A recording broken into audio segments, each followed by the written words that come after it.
إن الحمد لله حمدا كثيرا طيبا مباركا فيه كما يحب ربنا ويرضى. وأشهد أن لا إله إلا الله وحده لا شريك له، وأشهد أن محمدا عبده ورسوله. اللهم صل وسلم على نبينا محمد صلى الله عليه وسلم وعلى آله وأصحابه ومن تبعهم بإحسان إلى يوم الدين. أما بعد. Akhwati fillah rahimani wa rahimakumullah. Para ummahat, para akhwat, para wanita muslimah, baik yang hadir secara langsung di Masjid Ar-Rahman ini, perumahan Taman Sentosa Cikarang, atau juga para onliner yang hadir melalui YouTube atau Zoom ya, yang menyaksikan di YouTube, di Zoom, Instagram juga enggak. Semoga Allah senantiasa melimpahkan rahmat dan hidayah taufik untuk kita semuanya. Alhamdulillah, di siang hari ini dengan izin dan pertolongan dari Allah, kita bisa melanjutkan kembali kajian rutin kita, masih membahas kitab Al-Qaulul Mufid ala Kitab Tauhid, perkataan yang bermanfaat dari penjelasan kitab Tauhid yang ditulis oleh Syekh Muhammad Ibn Saleh Al-Utsaimin rahimahullah ta'ala. Setelah kita membahas tentang macam-macam sihir, jenis-jenis sihir, maka kita lanjutkan dengan bab yang baru yang diberi judul oleh pengarang kitab Tauhid Syekh Muhammad bin Abdul Wahab rahimahullah, babun ma jaa fin nusyrati. Bab pembahasan tentang an-nusyrah. Kata Syekh Utsaimin rahimahullah, an-nusyrah fil lughati bimakna at-tafriq. An-nusyrah secara bahasa itu maknanya adalah memisahkan, atau juga makna lain juga dari para ulama yaitu melepaskan. Jadi secara bahasa an-nusyrah maknanya memisahkan atau melepaskan. Wa fil istilah, adapun secara makna istilah syar'i, an-nusyrah itu adalah hillus sihri anil mashuri, melepaskan sihir dari orang yang terkena sihir. Jadi an-nusyrah itu melepaskan sihir dari orang yang terkena sihir tersebut. Apa maksudnya? Maksudnya melepaskan sihir dari orang yang terkena sihir, yaitu mengangkat sihir tersebut, menghilangkan sihir tersebut, dan melepaskan sihir tersebut dari orang yang terkena sihir. Nah, ini makna an-nusyrah secara umum. Walaupun nanti akan ada makna khusus sebetulnya tentang an-nusyrah ini. Karena kata Syekh Utsaimin, an-nusyrah itu digunakan alif lam.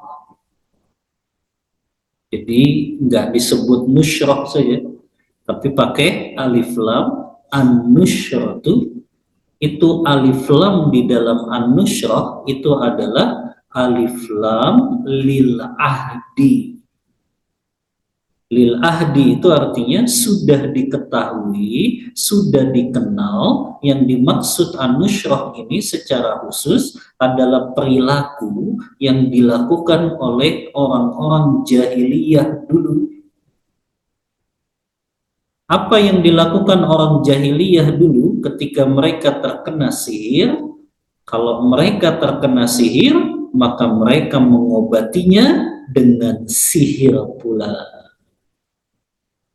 Nah, ini makna khusus apa? An-nusyrah itu adalah mengobati orang yang terkena sihir dengan cara melakukan sihir juga.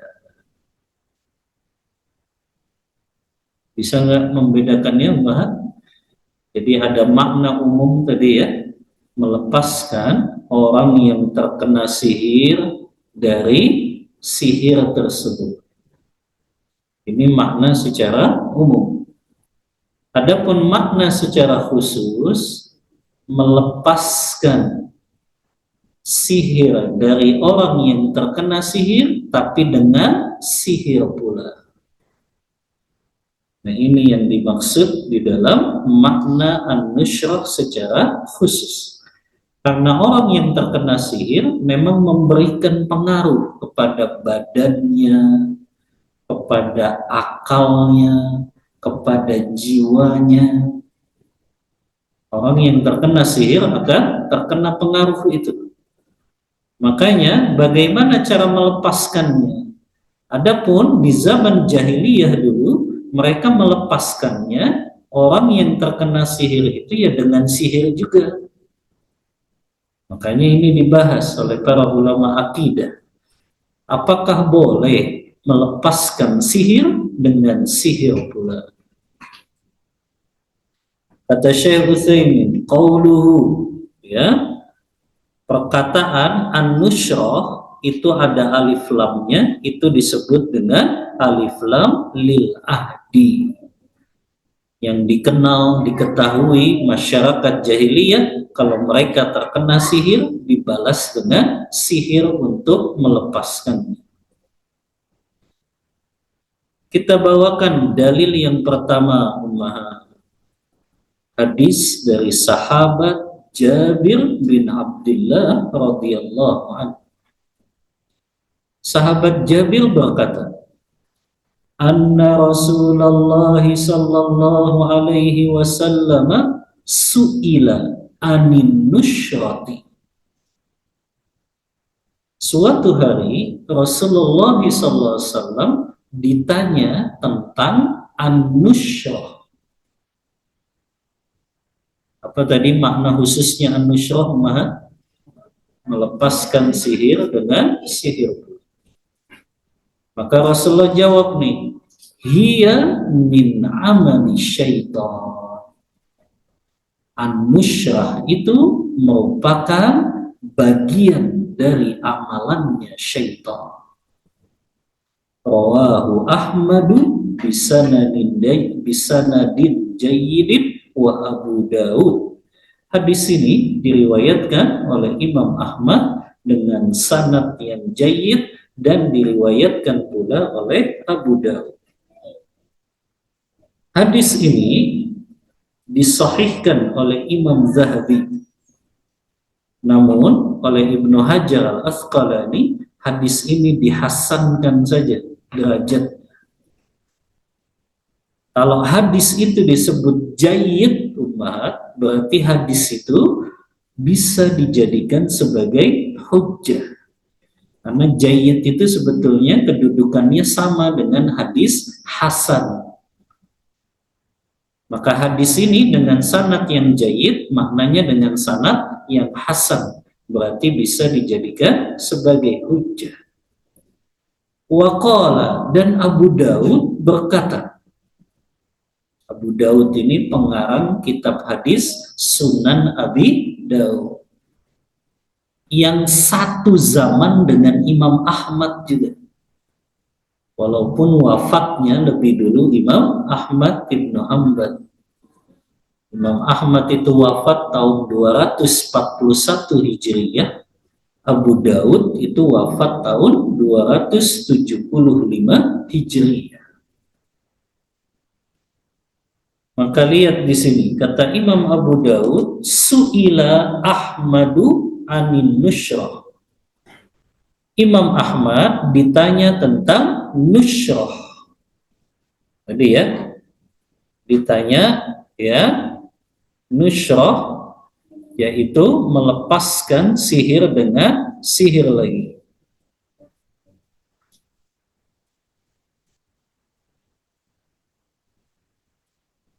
Kemudian apa jawabannya Imam Ahmad? Faqala Ibnu Mas'ud yakrahu hadza kullahu. Kata Imam Ahmad, Abdullah bin Mas'ud itu membenci yang namanya nusyrah seluruhnya. Nanti kita jelaskan makna makruh dari perkataan Ibnu Mas'ud. Ya. Kita jelaskan dulu tentang jawaban Rasulullah bahwa nusyrah itu bagian dari amalan syaitan.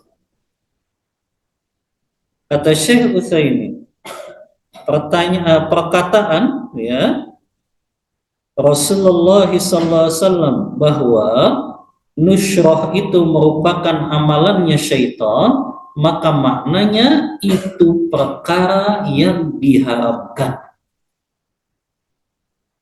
Karena terkadang Allah mengharamkan sesuatu itu tidak dengan menyebut kata haram,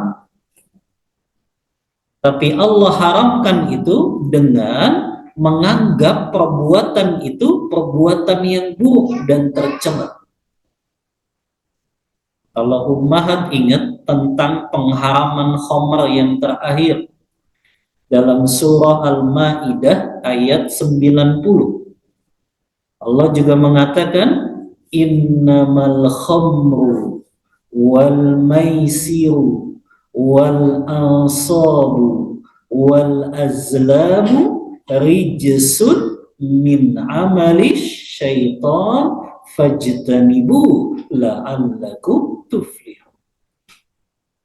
Lihat, Allah mengatakan sesungguhnya khamr dan perjudian, berkorban untuk berhala, mengundi nasib dengan anak panah, itu semuanya adalah rijsun, sesuatu yang kotor dan menjijikkan. Kemudian Allah sebut apa? Min amali syaitan. Itu adalah amal perbuatannya syaitan. Nah ini sama nih, Rasulullah ketika ditanya tentang an-nusyrah, beliau nggak jawab langsung haram, tapi beliau jawabnya apa? Hiya min amali syaitan. Itu adalah amalnya syaitan yang menunjukkan keharaman dari nusyrah ini. Kemudian kata Syekh Utsaimin, di antara cara melepaskan sihir dengan sihir pula itu ada dua macam. Yang pertama, antakuna bistikhdami syayatin, melepaskan sihir itu dengan cara minta bantuannya syaitan. Fa in kana la yasilu ila hajatihi minhum illa bisyirik kana syirkan.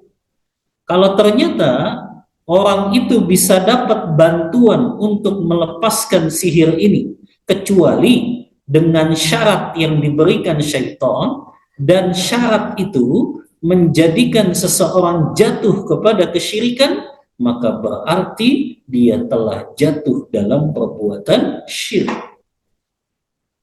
Contoh, misalnya ada orang ingin melepaskan sihir dari saudaranya, akhirnya dia minta bantuan syaitan. Nah syaitan itu menyuruh orang ini, saya akan lepaskan sihir ini, tapi kamu nyembelih hewan dulu buat saya. Maka yang seperti ini, maka dia gunakan melepaskan sihirnya dengan berbuat apa? Kesyirikan. Dia menyembelih untuk selain Allah. Padahal kata Allah, qul inna salati wa nusuki wa mahyaya wa mamati lillahi rabbil alamin. Katakan wahai Muhammad, sesungguhnya salatku dan sembelihanku dan hidup dan matiku itu hanyalah untuk Allah Rabb semesta. Jadi yang pertama dengan cara apa melepasinnya umat? Dengan cara minta bantuan syaitan. Dan itu jatuh kepada kesyirikan. Yang kedua, cara melepaskan sihirnya dulu orang jahiliyah antakuna bisihri. Dia gunakan cara melepaskannya dengan melakukan sihir lagi. Seperti apa? Kal adawiyah, dengan obat-obatan yang sudah dibacakan jampi-jampi. Waruqa, dengan ruqyah tapi ruqyah yang tidak syar'i. Karena yang dibaca adalah bacaan-bacaan jampi-jampi, mantra-mantra. Jadi yang dibaca bukan Al-Quran, mantra-mantra, jampi-jampi. Atau juga wal uqad wan nafas. Dengan cara melepaskan sihir itu dengan cara meniupkan bukhul-bukhul, ikatan-ikatan atau yang semisalnya. Maka yang kedua ini juga jatuh kepada kesyirikan. Apabila dia melepaskan sihirnya juga dengan menggunakan sihir pula. Dan sebagian yang dilakukan manusia, kata Syekh Utsaimin, annahum yadahuna fawqa ra'sil mashur tistan fihi ma'un wa yusabbuna alaihi rasasan wa yaz'umun anna sahira yadharu wajhahu fi hadha rasas. Sebagian manusia di zaman sekarang, kata Syekh Utsaimin, mereka justru mendatangkan sebuah wadah yang sudah diisi dengan air. Jadi orang yang terkena sihir itu apa? Didatangkan wadah yang berisi air. Kemudian di air tersebut ditumpahkan seperti timah. Yang timah tersebut akhirnya memunculkan wajah orang yang menyihirnya. Maka akhirnya Imam Ahmad ditanya nih yang kayak gini. Kata Imam Ahmad awalnya ketika ditanya, wahai Imam Ahmad, sebagian manusia membolehkan melakukan nusyrah ini, yaitu melepaskan sihir dengan sihir lagi. Yaitu mereka menjadikan ada wadah yang diisi dengan air, kemudian ditumpahkan timah di air tersebut, kemudian muncul tuh wajah orang yang menyihirnya. Maka apakah hukumnya yang seperti ini Imam Ahmad? Lihat, awalnya jawabannya Imam Ahmad apa? Ma adri ma hadza. Saya nggak tahu nih kalau yang seperti ini. Seolah-olah Imam Ahmad apa? Bersikap tawakuf. Tidak mengharamkan, tidak menghalalkan juga. Walaupun akhirnya Imam Ahmad jawab dengan apa? Kata Imam Ahmad, anna ibna Mas'ud yakrahu hada kullahu. Sahabat Abdullah ibn Mas'ud membenci yang namanya nusyrah ini. Atau sahabat Ibnu Mas'ud, beliau memakruhkan yang namanya nusyrah ini. Nah, ini perlu dijelaskan umahan, dicatat tebal-tebal ini. Kalau dengar kalimat makruh yang diucapkan para ulama salaf, para ulama al-mutaqaddimin terdahulu, kalau mereka sebut makruh, itu bukan maknanya khilaful aula, menyelisihi yang lebih utama. Atau juga tidak dimaknai seperti yang difahami orang hari ini. Kalau makruh itu apa? Dikerjakan tidak apa-apa, ditinggalkan dapat pahala. Bukan itu maksudnya. Ya, ketika menyebut makna, ya, sesungguhnya Ibnu Mas'ud memakruhkan atau membenci itu, maka makna makruh di sini adalah hukumnya haram. Ini kaidah umahat. Setiap perkataan ulama salaf terdahulu yang menyatakan itu makruh, maka maknanya adalah haram. Ini sama dengan firman Allah Ta'ala yang Allah sebutkan dalam surah Al-Isra. Allah menyebut semua itu haram. Apa itu yang dimaksud? Ummahat, lihat surah Al-Isra dari ayat 23 sampai 38. Itu kan isinya segala yang diharamkan oleh Allah. Coba lihat dari ayat 23. Wa'budullaha wa qada rabbuka alla ta'budu illa iya. Allah perintahkan kalian, janganlah kalian beribadah kecuali hanya kepada Allah saja. Terus Allah sebutkan tuh banyak yang diharamkan, diantaranya wala taj'al yadaka maglulatan ila unukika. Jangan engkau jadikan tanganmu terbelenggu dengan dalam lehermu. Maksudnya jangan kamu bakhil dalam membelanjakan hartamu di jalan Allah. Kemudian juga wala taqtulu auladakum khasyata imlaq. Jangan kalian bunuh anak-anak kalian karena kalian takut miskin. Kemudian juga wala taqrabuz zina. Jangan kalian dekati zina karena zina itu perbuatan keji dan seburuk-buruknya jalan. Kemudian juga wala taqtulun nafsallati haramallahu illa bilhaq. Jangan kalian bunuh saudara muslim kalian yang itu tidak halal untuk kalian bunuh kecuali dengan alasan yang benar.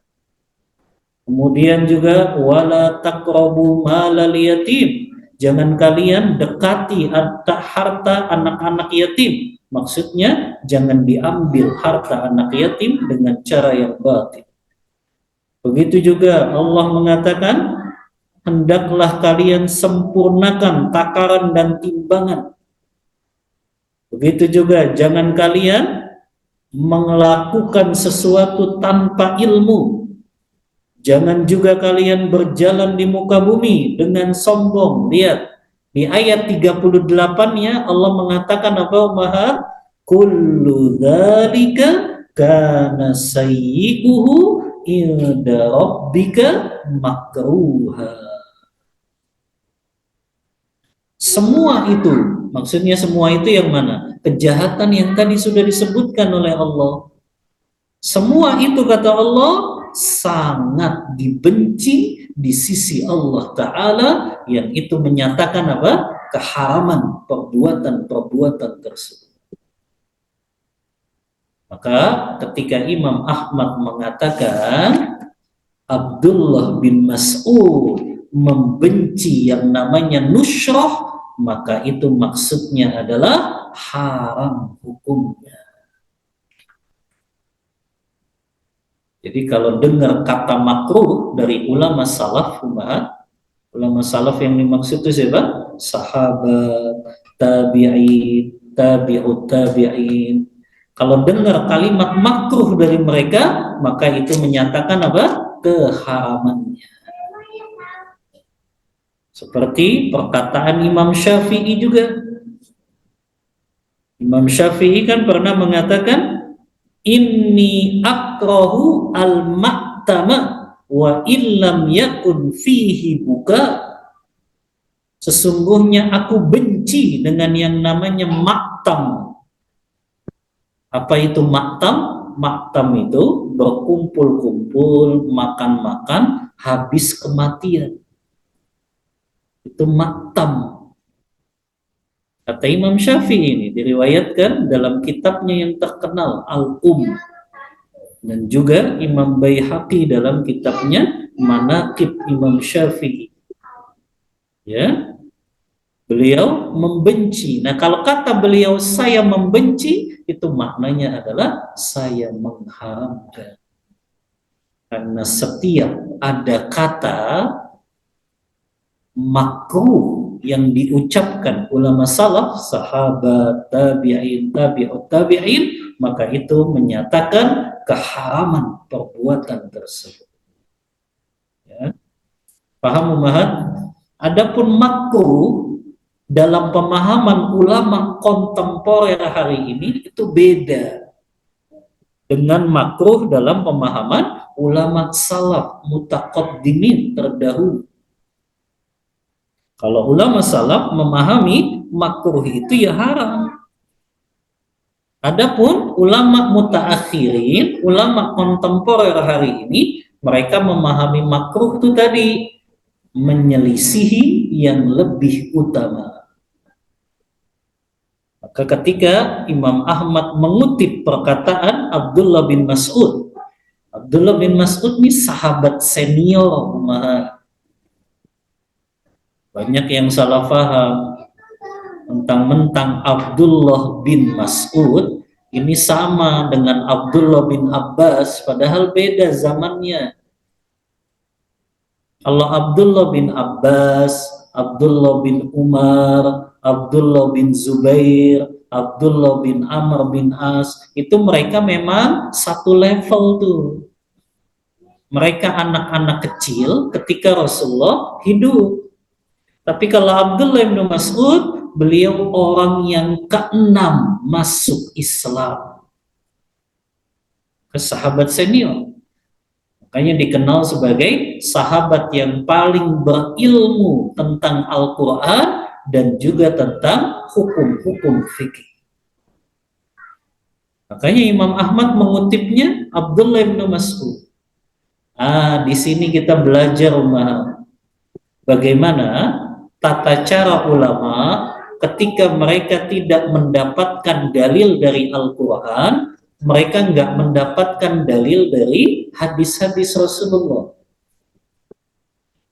Lihat Imam Ahmad ketika ditanya, beliau nggak tahu dalil dari Al-Qurannya, beliau nggak dapatkan juga dalil dari hadisnya, maka beliau langsung merujuk kepada siapa? Sahabat Rasulullah. Begini seharusnya kita berjalan di atas pemahaman para sahabat. Ketika kita tidak dapatkan dalil dari Al-Quran tentang hukum suatu masalah, ketika kita tidak dapatkan dalil dari As-Sunnah, hadis-hadis Rasulullah tentang hukum suatu masalah, maka kita larinya kemana Lihat para sahabat. Bagaimana pendapat mereka. Makanya sebagian ulama usul fikih itu hanya menganggap ijma, kesepakatan para ulama itu kalau para sahabat yang menyepakatinya. Ya, sebagian ulama usul fikih begitu menganggapnya. Ijma itu hanya ijma'nya para sahabat yang bisa diterima.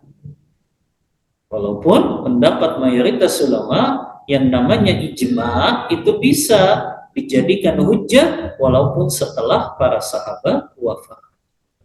Nah ini perkataan Imam Ahmad yang mengatakan Abdullah bin Mas'ud membenci perkara tersebut, maksudnya di sini apa haram hukumnya. Karena Abdullah bin Mas'ud adalah ulama salaf mutaqaddimin. Yang beliau kalau mengatakan makruh, maka itu maknanya adalah perkara yang dibenci, perkara yang diharamkan. Jadi ini salah satu cara beragama kita, kita nggak dapat dalil dari Al-Quran, nggak dapat dalil dari hadis, maka kita mencari perkataan atau perbuatan sahabat Rasulullah. Nah, Paham sampai sini, Umar? Berarti dari mana itu kok makruh dibilang haram? Lihat dalilnya tadi surah apa? Al-Isra. Ketika Allah menyebutkan apa? Segala perkara yang diharamkan, tapi Allah tutup tuh di ayat 38-nya, kullu dzalika kana sayyi'uhu indallahi inda rabbika makruh. Semua itu tuh yang haram yang sudah disebutin tadi. Jangan dekati zina, jangan makan harta anak yatim, jangan berjalan dengan sombong, jangan melakukan sesuatu tanpa ilmu. Semua itu kata Allah di sisi Rabbmu adalah perkara yang makruh. Apa makruh di sini? Dibenci dan haram hukumnya.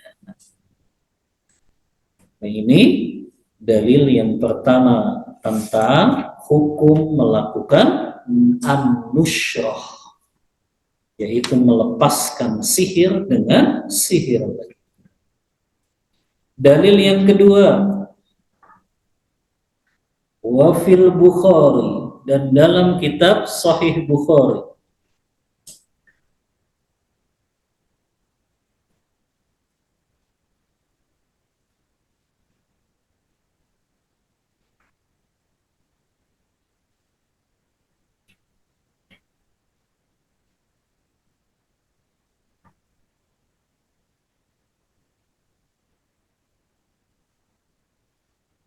an Qatadah, dari ya seorang tabi'in yang bernama Qatadah.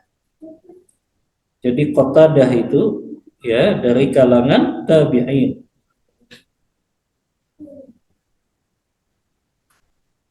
Qultu libni al-Musayyib atau al-Musayyab ya. Aku pernah bertanya kepada Sa'id ibnu Musayyab. Sa'id ibnu Musayyab ini seniornya dari kalangan tabi'in yang pernah Anda ceritakan Umar. Masih ingat nggak? Sa'id ibnu Musayyab, yang beliau 40 tahun setiap azan berkumandang beliau sudah ada di masjid. Kemudian 30 tahun beliau kalau sholat subuh bekas wudhu sholat isya. Nah, ini ahli ibadah, ahli ilmu juga dari kalangan tabi'in Sa'id ibnu Musayyib. Qatadah pernah bertanya ini kepada Sa'id ibnu Musayyib. Kata Imam Qatadah, rajulun bihi tibbun au yukhadhu animra'atihi ayuhallu lahu au yunsyar. Kata Qatadah kepada Sa'id ibnu Musayyib, ada seseorang, maksudnya seorang suami yang dia terkena sihir atau dia terhalangi setiap mau berhubungan dengan istrinya. Jadi tibun di sini maknanya apa? Terkena sihir. Ada seorang laki-laki dia terkena sihir atau dia terhalangi itu tiap mau berhubungan dengan pasangannya, istrinya yang sah, selalu nggak bisa. Maka Imam Qatadah nanya, ayuhallu anhu aw yunsha. Apakah dia diobati ya? Diobati ya seperti biasa saja atau dia boleh dengan melakukan apa? Nusyra. Dilepaskan sihirnya dengan sihir pula. Maka kata Sa'id bin Musayyab, qala la ba'sa bihi, innama yuriduna bihi al-islah fa amma ma yanfa'u. Nggak gitu. Iya, aku malas tuh ya anak lah ya buna ya. Hah? Sekarang mama Senin kamu. Iya, biasanya kan panas banget. Ya itu yang aku kirim. Iya, empat berapa ya? 40 berapa lah? Ya, tuh kan aku lupa ke Tante Upi. Belum. Nggak sadar tuh. Baik. Jadi Imam Qatada bertanya, ada seorang suami terkena sihir, nggak bisa berhubungan biologis dengan istrinya, selalu terhalang. Ya, apakah dia diobati secara biasa saja atau boleh dia di nusroh tadi, dilepaskan sihirnya dengan sihir?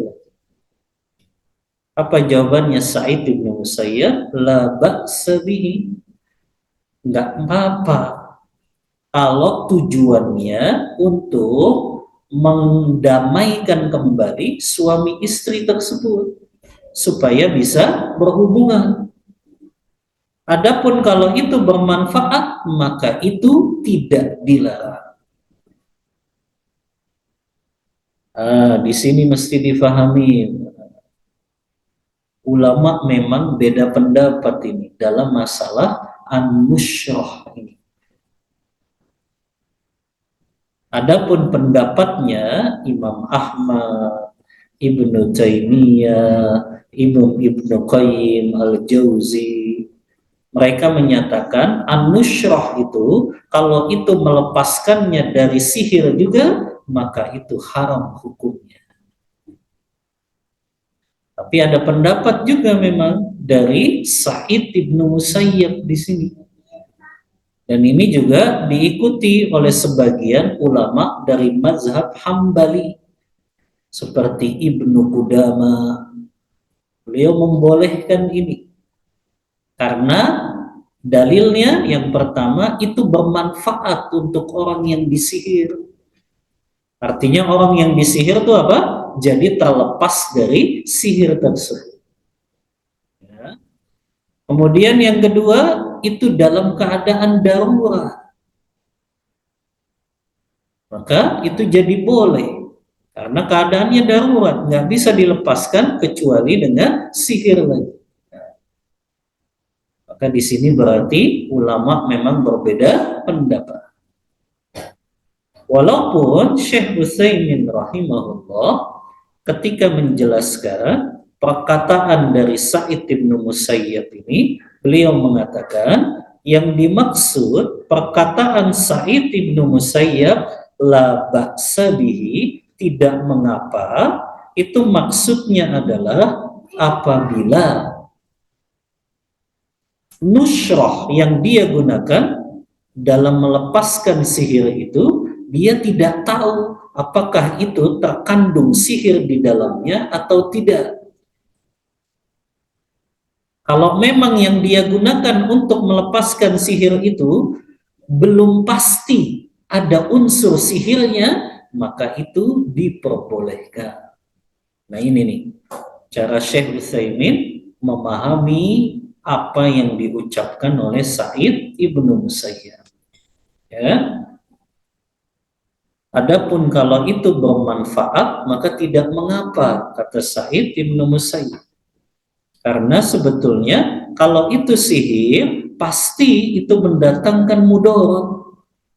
Sebagaimana firman Allah dalam surah Al-Baqarah ayat 102, wa yata'allamuna ma yadurruhum wa la yanfa'uhum.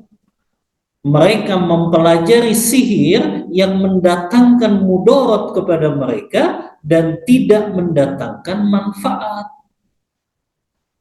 Jadi Syekh Utsaimin memahami bahwa yang diucapkan oleh Sa'id bin Musayyab itu bukan an-nusyrah, melepaskan sihir dengan sihir. Tapi yang dimaksud Sa'id bin Musayyab itu melepaskan sihir dengan sesuatu yang tidak pasti di dalamnya ada unsur sihir ataupun tidak. Maka itu masih diperbolehkan. Tapi kalau ternyata itu ada unsur sihirnya, maka itu tidak boleh. Adapun yang diriwayatkan Sa'id bin Musayyab, annal murada bihi ma la ya'lamu an halihi, hal huwa sihrun am ghairu sihrun. Orang itu nggak tahu dia melepaskan sihir tersebut apakah di dalamnya ada unsur sihir atau tidak, maka yang seperti itu masih diperbolehkan. Adapun kalau dia meyakini cara dia melepaskan sihir itu dengan cara menggunakan sihir pula, maka itu hukumnya menjadi haram. Ini kata Syekh Utsaimin. Tapi kata beliau, ala kulli hal, apapun keadaannya, kalaupun yang dipahami oleh Sa'id bin Musayyab nusyrah itu diperbolehkan, maka tetap kita tidak boleh langsung mengikuti perkataan dari Sa'id bin Musayyab tersebut, karena itu tidak langsung menjadi hujjah. Tetap kita harus menimbangnya sesuai dengan hukum Allah, timbangan syariat, mana yang lebih sesuai dengan Al-Quran dan Sunnah. Karena tadi jelas Rasulullah ketika ditanya tentang an-nusyrah, apa jawaban Rasulullah? Hiya min amali syaitan. Itu merupakan amalannya syaitan yang berarti hukumnya haram. Lihat umat, para ulama senantiasa mengajarkan kita tidak bersikap ta'assub. Apa ta'assub? Fanatik, buta kepada perkataan seorang ulama, kepada pendapat seorang ulama. Walaupun kita katakan Sa'id bin Musayyab ini tabi'in senior, berjumpa dengan sahabat besar. Tapi ketika ternyata pendapatnya ada yang keliru, menyelisihi hadis Rasulullah, maka tetap kita tidak mengambilnya. Oh bisa Ustaz, tabi'in besar masa menyelisihi hadis Rasulullah? Karena bisa jadi hadis ini riwayat Imam Ahmad yang Rasulullah mengatakan an-nusyrah itu merupakan amalannya syaitan, maka itu bisa jadi hadis ini belum sampai kepada Sa'id bin Musayyab. Orang dulu kan dapat hadis nggak mudah, Emang orang sekarang tinggal buka laptop, buka maktabah syamilah, selesai. Ya, gampang nyari hadis sekarang. Tapi zaman dulu mereka harus melakukan apa? Perjalanan berbulan-bulan. Makanya bisa jadi nih hadis yang Rasulullah mengatakan itu merupakan amalannya syaitan, hadis ini belum sampai kepada Sa'id bin Musayyab. Maka tetap kita nggak boleh mencaci maki, merendahkan Sa'id bin Musayyab yang merupakan ulamanya dari kalangan tabi'in. Maka ini bukti ya, ulama tabi'in sekalipun kalau dia keliru dalam mengambil pendapat atau dia mengeluarkan pendapat, maka kita tidak mengambil pendapatnya. Paham sampai sini? Wa qawluhu ruwiya anil Hasan, yang dimaksud Hasan di sini siapa? Hasan al-Basri, salah seorang tabi'in juga. Annahu qala, sesungguhnya beliau pernah berkata, la yahullu sihra illa sahir, tidak ada yang bisa melepaskan sihir itu kecuali para penyihir pula.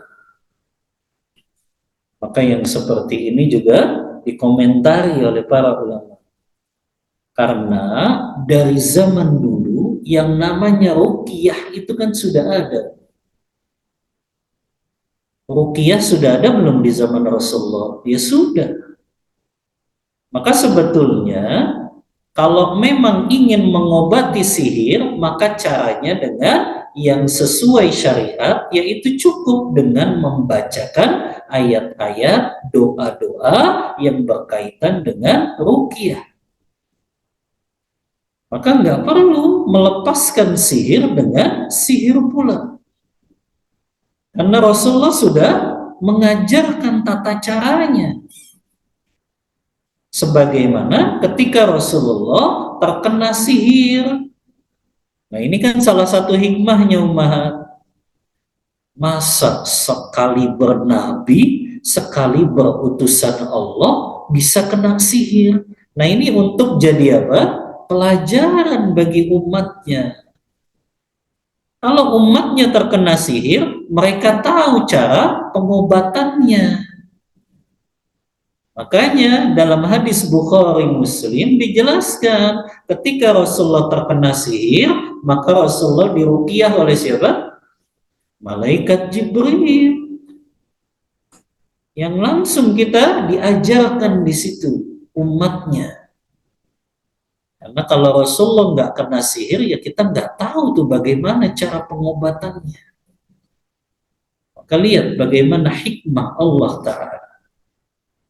Allah jadikan Rasulullah terkena sihir supaya umatnya tahu bagaimana tata cara pengobatan kalau terkena sihir tersebut. Maka malaikat Jibril meruqyah Rasulullah sampai turun 2 surah, yaitu Al-Mu'awwidhatan, surah Al-Falaq dan juga surah An-Nas. Maka cukup kita bacakan ayat-ayat yang berkaitan dengan ruqyah, ayat kursi, Al-Fatihah, Al-Mu'awwidhatan, Al-Ikhlas, ya. Ayat-ayat, kemudian juga zikir-zikir, doa-doa yang berkaitan dengan ruqyah. Maka sebetulnya tidak butuh melepaskan sihir itu dengan sihir pula. Walaupun tadi ya, sebagian ulama memang membolehkan dengan dalil apa tadi? Mereka mengatakan itu ada manfaatnya. Karena kalau sihir itu jahat, pasti nggak ada manfaat. Tapi ini melepaskan sihir dengan sihir kan bermanfaat untuk orang yang terkena sihir tersebut. Dan dalil mereka juga ini dalam keadaan darurat. Darurat itu kan berarti nggak ada lagi yang bisa dipakai, kan begitu, Maha. Nah, sekarang masih ada yang namanya ruqyah. Maka kita cukupkan dengan membaca ruqyah itu untuk melepaskan sihir yang terkena orang tersebut. Qauluhu, kemudian juga perkataan ya Al-Imam Ibnu Qayyim Al-Jauzi, An-Nushratu Hillus Sihri Anil Mashur. Al-Imam Ibnu Qayyim mengatakan melepaskan sihir dari orang yang terkena sihir itu ada 2 macam. Lihat perkataan Ibnu Qayyim di akhir pembahasan ini, Umat. Melepaskan sihir dari orang yang terkena sihir itu ada 2 cara. Yang pertama, hillu bisihrin mithli. Dia lepaskan orang yang terkena sihir itu dengan sihir juga. Wa huwa alladzi min amali syaitan. Yang seperti ini adalah amalannya syaitan. Wa alaihi yuhmalu qaulul hasan. Ya, fayataqarrabun nashir wal muntashir ila syaitan bima yuhibbu. Yang seperti ini maka sama saja orang itu mendekatkan dirinya kepada syaitan, melakukan amalan yang dicintai oleh syaitan, dan itu bisa menghapuskan amalnya. Amalnya siapa, Umahat? Amalnya orang yang terkena sihir tersebut karena dia minta bantuan siapa? Orang yang menyihir. Karena kita sudah bahas kan sebelumnya, man ata kahinan au arafan, siapa yang mendatangi tukang sihir paranormal, maka dia apa, Umahat, konsekuensinya? Lam tuqbal salatuhu arba'ina yawma. tidak diterima sholatnya 40 hari 40 malam. Maka orang kalau dia disihir, minta bantuan penyihir pula, maka ini bisa menghapuskan amalan orang yang disihir ini. Karena dia sama dengan mendatangi apa? Dukun, paranormal, penyihir, yang itu bisa menghapuskan pahala sholatnya selama 40 hari 40 malam. Ini cara yang pertama untuk menghilangkan orang yang terkena sihir. Wasani, yang kedua. Nah, Ibnu Qayyim nih menjelaskan nusyrah itu bukan hanya melepaskan sihir dengan sihir, tapi bisa juga yang kedua, an-nusyratu biruqyati wa ta'awudza wal adwiyah wad da'awat al-mubahah. Bisa juga nusyrah itu melepaskan sihir dengan membacakan ayat-ayat ruqyah atau membaca doa-doa perlindungan atau juga doa-doa yang disyariatkan sebagaimana yang ada dalam doa-doa zikir pagi petang juga. Ya. Maka yang seperti ini dinamakan nusyrah juga kata Ibnu Qayyim, dan yang seperti ini hukumnya boleh.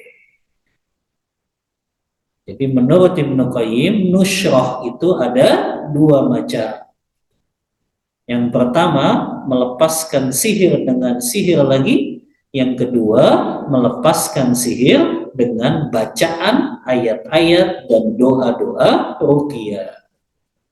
Adapun yang kedua ini, inilah yang diperbolehkan, dan yang pertama itulah yang diharamkan. Paham Ummahat sampai sini? Baik. Yang terakhir, fihi masail. Ada beberapa masalah dalam pembahasan ini. Yang pertama, pendapat yang lebih kuat dari hukum nusyrah, an-nusyrah ini melepaskan sihir dengan sihir, pendapat yang lebih kuat adalah hukumnya haram. Dan ini yang dikuatkan oleh Syekh Muhammad bin Abdul Wahab dan juga Syekh Utsaimin rahimahullah. Maka hukumnya haram berdasarkan hadis tadi. Hiya min amali syaitan. An-nusyrah itu salah satu dari amalannya syaitan. Yang kedua, faidah yang bisa diambil juga membedakan antara perkara yang dilarang dengan yang dikasih rukhsah. Maka di sini Ibnu Qayyim menyebutkan ya bahwasannya nusyrah itu bukan cuma satu, tapi ada dua, yaitu melepaskan sihir dengan sihir lagi, tapi yang kedua melepaskan sihir dengan ruqyah, yang itu dibolehkan. Ya. Adapun melepaskan sihir dengan sihir itu bukan rukhsah, itu sesuatu yang diharamkan. Maka cara ya menggabungkan perkataan para ulama ini ya, yang sebagian mereka boleh membolehkan ya, membolehkan melepaskan sihir dengan sihir. Maka bagaimana kalau ternyata orang yang menyihir itu kan dia terkena hukuman apa? Dibunuh. Bagaimana mungkin melepaskan sihir dengan sihir itu dibolehkan, sementara pelaku sihir itu harus dibunuh? Maka menurut ulama yang membolehkan an-nusyrah tadi, dukun atau penyihir yang dibunuh kalau mereka menyihirnya itu untuk kejahatan. Adapun kalau mereka menyihirnya ya dalam rangka untuk memberikan manfaat, maka yang seperti itu hukumnya diperbolehkan. Ini menurut apa? Sebagian ulama yang membolehkan an-nusyrah. Walaupun kita jelaskan tadi, pendapat lebih kuat adalah bahwa hukum nusyrah itu haram sebagaimana perkataan Rasulullah, hiya min amali syaitan. An-nusyrah itu merupakan amalannya syaitan. Wallahu ta'ala a'lam bissawab. Selesai materi tentang an-nusyrah ini. Kita buka diskusi dan tanya jawab. Wassallallahu ala nabiyyina Muhammadin wa ala alihi wa sahbihi wasallam.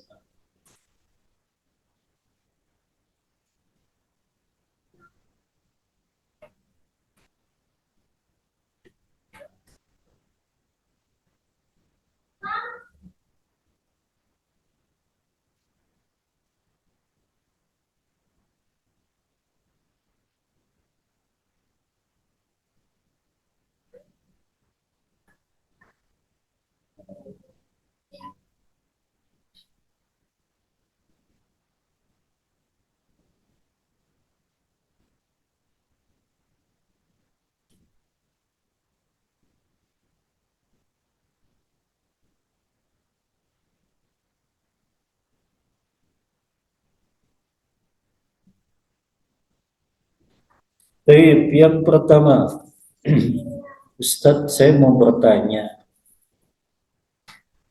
Tradisi di keluarga suami saya masih kental sekali. Apa yang harus saya dan suami saya lakukan? Ketika kami diajak oleh ibu suami saya, ibu mertua, untuk datang ke acara tahlilan 1 tahun wafatnya anggota keluarga besar. Kebetulan acara tahlilan itu sekalian dengan arisan keluarga besar. Ya. Yang pertama, kalau itu memang dalam rangka memperingati kematian salah seorang dari keluarga, maka ini tidak diperbolehkan. Lalu bagaimana caranya untuk menolaknya? Yang pertama, mungkin cara yang bisa ya bapak atau ibu lakukan, ya, maka menolak dengan lemah lembut, ya. Karena kalau ibu mertua itu agak susah ya. Menolak lemah lembutnya itu gimana, Pak? Ya, menolak, mohon maaf, saya paling hadir di arisannya saja. Tapi kalau acara yang kayak gininya saya mohon izin. Jadi arisannya tetap datang. Tapi begitu acara ya ada yang peringatan kematiannya tadi nggak perlu untuk menghadiri. Ya, itu kalau memang bisa dilakukan. Ya, tapi kalau ternyata ya ibu mertua tetap memaksa, ya, maka paling duduk sebentar, habis itu keluar lagi, ya, hanya duduk setor wajah saja, ya, tapi memang agak sulit ya, ya, sambil perlahan-lahan itu ibu mertuanya dikasih tahu yang benarnya seperti apa, ya. Bisa dengan cara didengerin kajian-kajian asatiza, ya. Jadi kalau ummahat lagi dengerin radio itu dideketin ibu mertuanya biar dia dengar juga, ya, bahwa ternyata itu tidak disyariatkan karena Rasulullah dan para sahabat tidak melakukannya, ya. Wallahu ta'ala a'lam bissawab. Ustadz, bagaimana dengan ilmu hipnoterapi medis? Ada pelatihan medis terapis dalam menangani mental health atau anak-anak bermasalah atau narkoba dan lain-lainnya. Apa hukumnya dalam Islam? Menghipnotis sama tidak dengan menyihir, membuat orang tidak sadar hingga dia bisa percaya membuka diri untuk cerita tentang masalahnya dan lain-lain. Dan sekarang banyak tempat pelatihan metode hipnotis. Yang pertama, yang namanya sihir itu pasti minta bantuan jin dan syaitan. Maka dilihat hipnotis ini minta bantuan jin dan syaitan atau tidak. Ya, kalau dia ternyata tidak meminta bantuan jin dan syaitan, maka ini diperbolehkan. Kalau ternyata yang dia gunakan itu hanya permainan otak kanan dan otak kiri saja. Nah, ini kan yang biasanya disebut dengan hipnoterapi. Yang saya tahu, ya, hipnoterapi itu dia nggak menggunakan pertolongan, bantuan jin dan syaitan, tapi dia hanya menggunakan permainan otak kiri dan otak kanan. Jadi dia buat stimulasi itu kepada orang yang dia terapi untuk memainkan otak kanannya. Akhirnya dia jadi membuka diri. Nah, yang seperti ini, wallahu ta'ala alam, kalau memang tidak menggunakan jin dan syaitan, pertolongan jin dan syaitan, bantuan jin dan syaitan, maka yang seperti ini insya Allah diperbolehkan. Apalagi tadi bermanfaat untuk mengobati mereka yang sudah kecanduan obat-obat terlarang, narkoba, dan yang sejenisnya. Wallahu ta'ala a'lam bishawab. Ustaz, bagaimana jika kita diundang peringatan kematian oleh tetangga dekat? Kita tidak hadir karena meyakini kegiatan tersebut adalah bid'ah di dalamnya. Tapi untuk menjalin ukhuwah dengan tetangga, kami kirimkan kue,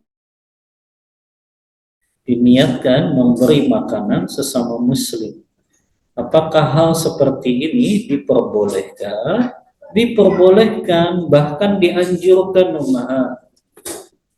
Sebagaimana hadis tentang keluarga Ja'far. Ingat nggak hadisnya umat?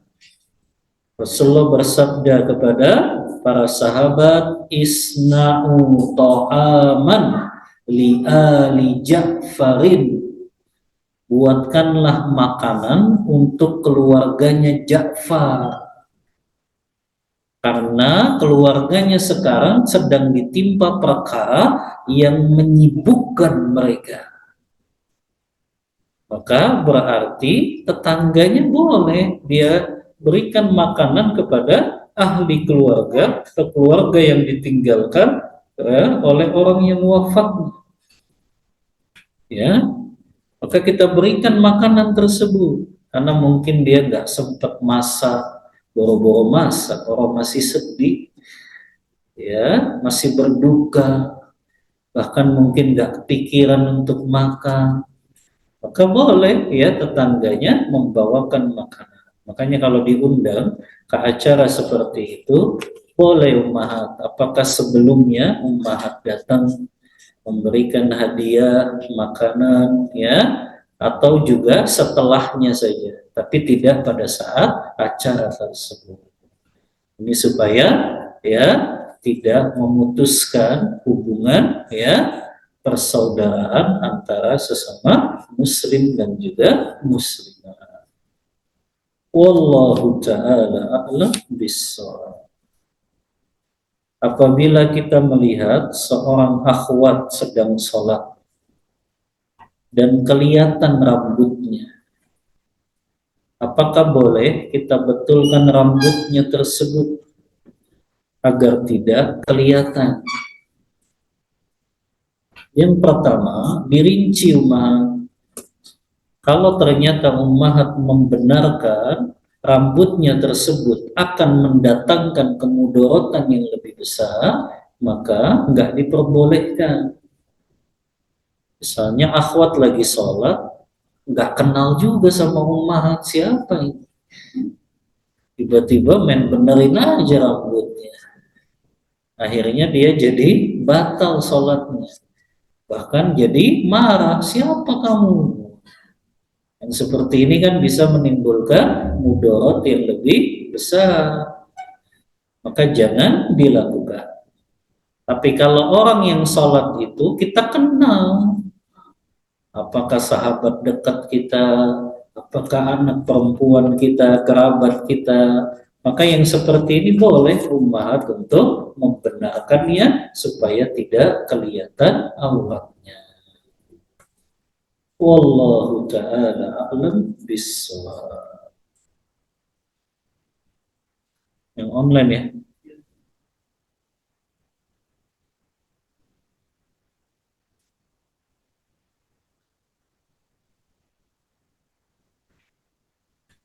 Ini sama ini. Ustadz, bagaimana dengan ilmu hipnoterapi medis tadi ya? Kalau memang tidak menggunakan bantuan pertolongan syaitan, maka itu diperbolehkan.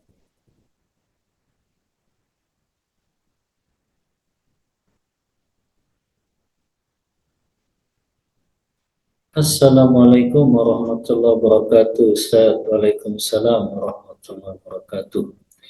Apakah bedanya taklid dengan ta'assub? Yang pertama, taklid itu mereka mengikuti pendapat ulama tertentu saja. Itu yang jadi pegangan dia. Nah, ini namanya apa? Taklid, dan pelakunya disebut muqallid. Adapun ta'assub, dia fanatik kepada pendapat tertentu. Pokoknya kalau ada pendapat lain dia nggak mau terima. Pokoknya pendapat ini nih yang paling benar. Itu namanya ta'assub. Ya. Maka kita jelaskan di sini umat, taklid kepada ulama tertentu boleh. Tapi yang tidak boleh adalah ta'assub, fanatik untuk mengikuti pendapat tersebut. Ya. Padahal dia tahu ada pendapat yang lebih kuat dari itu. Tapi karena dia gengsi, oh saya mah sudah mengikuti pendapat ulama ini, saya nggak akan keluar. Maka nggak boleh, ini jatuhnya kepada ta'assub. Adapun kalau dia mengikuti saja ya pendapat ulama tertentu, maka hukumnya boleh dia berpegang dengan itu, khususnya bagi masyarakat awam. Masyarakat awam itu kan nggak paham Al-Quran dan Sunnah, ngaji juga jarang, ya, dia nggak paham itu, maka dia akhirnya taklid kepada ulama tertentu. Maka itu boleh saja, tapi ketika dia tahu yang benar, maka dia pun mengikuti yang benar tersebut, ya, supaya tidak jatuh pada ta'assub, sikap fanatik tadi. Kami yang mukim di negeri kufar seringkali mengatakan bahwa hidup di tanah air jauh lebih baik daripada di negeri kufar. Sebab banyak orang begitu bangga mukim di negeri kufar, dan anak tidak suka mukim di negeri kufar. Apakah sikap yang demikian tergolong ta'assub, Ustaz? Tadi ya, makna ta'assub itu fanatik kepada pendapat tertentu. Adapun seorang mukmin memang dia nggak boleh menetap selamanya di negeri kafir. Ana sering bilang, beberapa teman anak dulu di pesantren tuh banyak yang tinggal di Australia, New Zealand, Jepang, ada yang di Perancis juga, di Inggris. Anak bilang sudah pulang cepat kalau sudah selesai. Ya, kalau hajatnya sudah selesai, kebutuhannya sudah selesai, pulang ke negeri Islam. Ya, karena Rasulullah ancam kan dalam hadis riwayat Abu Daud, kata Rasulullah, ana bariun min kulli muslimin yadharu yuqimu baina adharil musyrikin.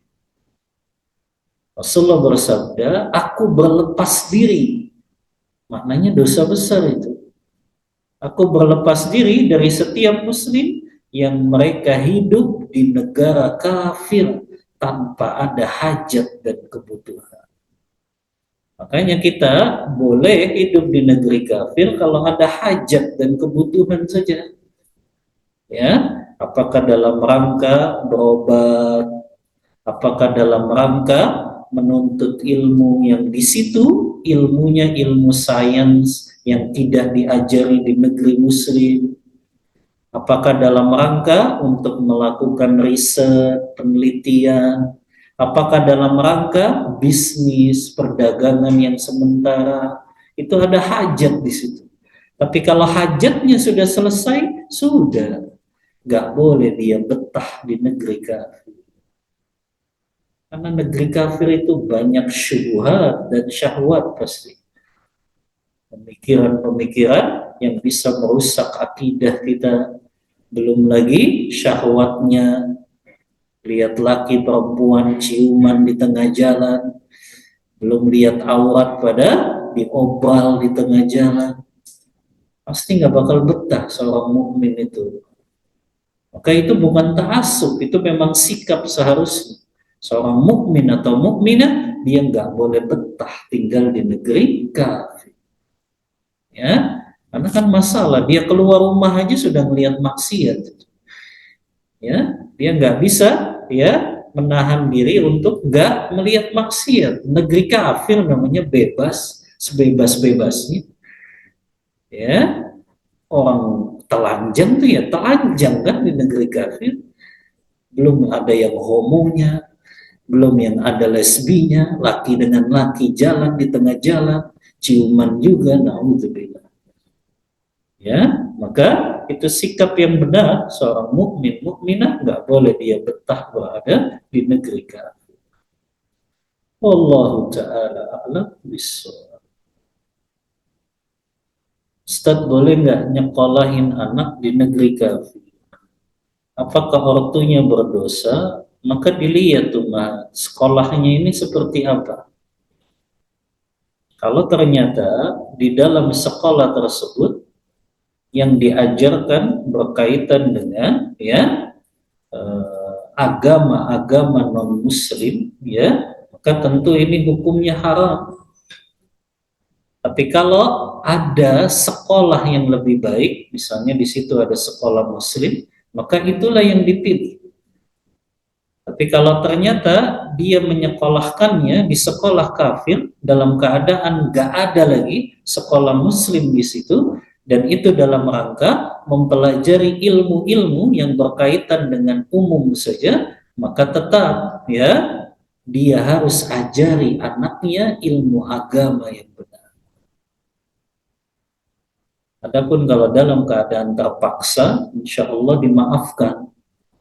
Tapi kalau masih ada sekolah muslim di situ, maka lebih baik menyekolahkannya ke sekolah yang memang di situ dididik Islam. Kalau ternyata nggak ada sama sekali, yang lebih hati-hati umum sudah. Anaknya didik saja sendiri. Nanti ijazahnya tinggal ikut paket saja. Ya, daripada disekolahin di negeri kafir, yang mereka bergaulnya juga teman orang-orang kafir. Yang temannya orang kafir pasti mengajak kepada apa? Pada keburukan. Ya, kecuali orang tua bisa mengkonter itu. Kasihan anaknya. Ya, kasihan kan kalau seorang muslim anaknya disekolahin di sekolah kafir, pasti ya dia akan terbawa itu dengan ya pergaulan orang-orang kafir, ya dia sering merusak pergaulan anak-anak kaum muslim. Maka lebih aman umum kalau memang ya tidak ada sekolah muslim, maka cukup mendidiknya sendiri, homeschooling. Kalau ikut suami tinggal di negara kufar, Ustaz, bagaimana? Ya, maka sampaikan kepada suami, ya, kalau sudah selesai hajat dan kebutuhannya, sudah kita pulang kembali ke negeri muslim. Ya, Ustadz, apakah meletakkan sutroh ketika sholat hukumnya wajib atau sunnah muakkad? Hukumnya sunnah muakkadah, tidak sampai pada wajib.